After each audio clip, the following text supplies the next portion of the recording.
Hi guys, my name is Ashley Womack, and today we're going to be talking about Sophonisba Breckinridge, a political activist, social scientist, and very prominent reformer during the Progressive Era. Born in Lexington, Kentucky, she was the second of 7 children. Her father was William Breckinridge, a Southern liberal congressman, editor, and lawyer who very firmly believed in women's right to an education. Because of this belief, he went out of his way to encourage and to push Sophonisba to continue the intellectual legacy of their family.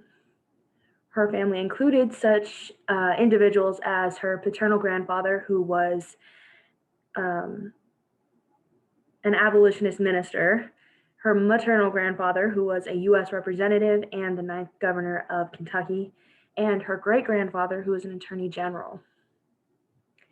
Sophonisba graduated from Wellesley College in 1888 and kind of struggled a little bit afterwards because her father had made it very clear to her that she needed to either get married or figure out how she was going to take care of herself because she needed to become self-reliant. Um, because of that, she ended up teaching high school mathematics in Washington, D.C. for 2 years while her father served his term in Congress. After this, she ended up traveling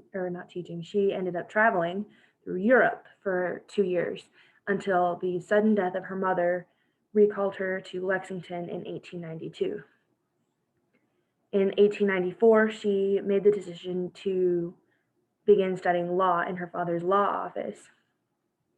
She was met with very strong disapproval from her fathers and her brothers, but they allowed her to continue her studies, which annoys me a lot as a modern woman, but such was the time. And then she went on to become the first woman to pass the bar exam in Kentucky.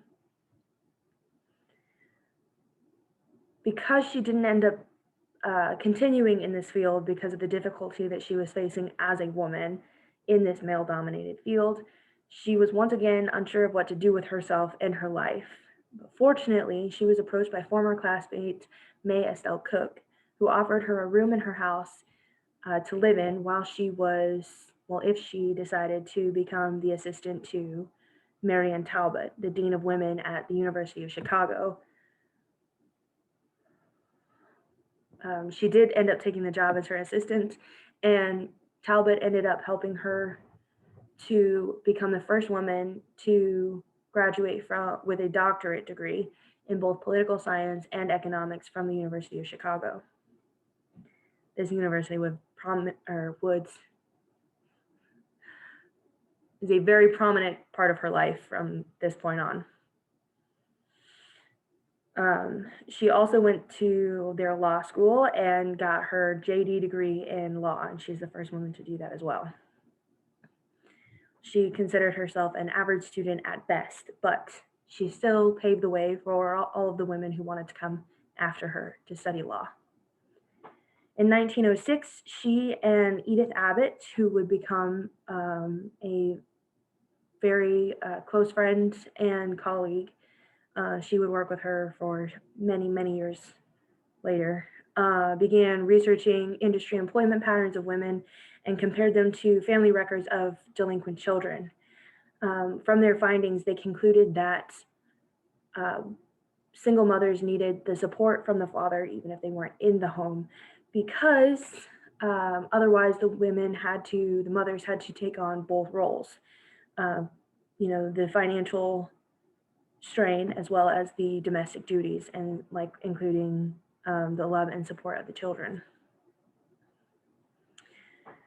Many of her works, including this study and this research project, was published in the American Journal of Sociology. The two women, Sophonisba and Edith, also began researching the situations of poor immigrants, combating the cultural and language differences in their new home, and presented these findings to the public they brought a lot of evidence with them when they did this of the poor conditions, said it was ghastly, almost inhumane what these people were dealing with, how they had to live. They brought photographic evidence, they brought statistics, they brought personal interviews, as well as Edith and Sophonisba's, firsthand account. And then, they published these so that everyone could see it. Sophonisba laid the responsibility for this assistance, the assistance that these people needed at the feet of the government. This was an incredibly unpopular view at the time because that would mean an expansion of federal power into society and into the lives of the common American person. In 1907, she began to stay in the Jane Addams Hull House, where she stayed for part of every year until 1920, and was teaching at the Chicago School of Civics and Philanthropy at the same time.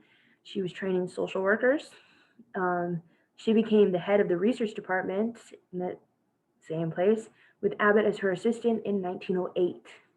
The next year, she became the assistant professor to Marion Talbot's Department of Household Administration, including such things as legality and economics in relation to the family.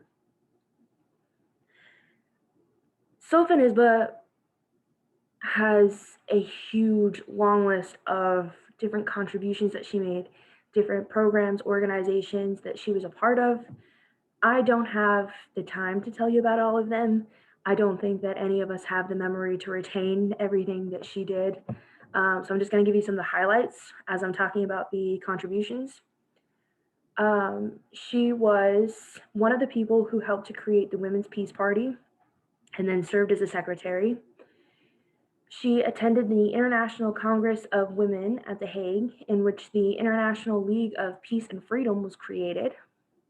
In 1925, she became a full professor at the University of Chicago, where she began the Department of Social Service Administration and later began teaching a women's course, and then eventually became the dean. This was a really big deal, her becoming a professor, because for many years she was stuck being an associate professor or an assistant professor because she was having to prove herself as a researcher and as an educator to the men that taught in these different departments. She had to prove to them that she was worth the same as a man.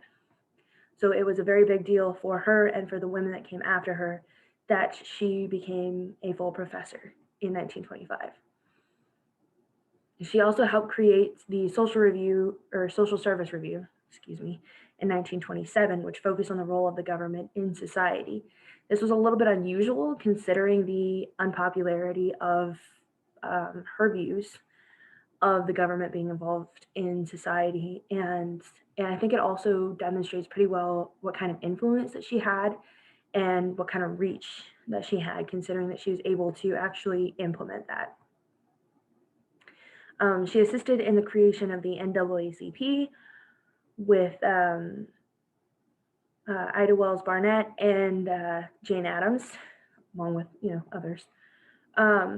As a social scientist, her primary focus was on immigrants, African Americans, child laborers, and women in the workplace. She wanted to focus on the vulnerable members of society because she really wanted an America, envisioned a United States of America that was fully united, where everybody was on equal footing, equal terms, everybody had everything that they needed, the assistance that they had, they had all the access to the resources, the assistance, job opportunities, people's families were being taken care of. All of these things were very important to her. And she managed to combine both her intellectual approach with activism to help create systematic change based in research, based in her findings from prior studies, in order to create a lasting movement, a lasting change that would reverberate all the way up to modern times. I think that's incredible. And like I said, she used that activist approach, which was most visibly demonstrated by her involvement with the Women's Trade League. She did not get married, as her father had previously suggested. I don't think that she had the time. She was a very busy woman, and she made a comment at one point that she felt like between all of the different meetings and organization events, protests, conferences, and things that she was in charge of, that that she didn't even have any time for herself, alone a family. In 1933, she was named a delegate to the Pan American Congress in Uruguay by FDR. She was the first woman to be awarded. It was a very big deal, especially for her, and she really deserved it. She was elected to be the president of the American Association of Schools of Social Work, and she was the vice president of the National Women's Suffrage Association.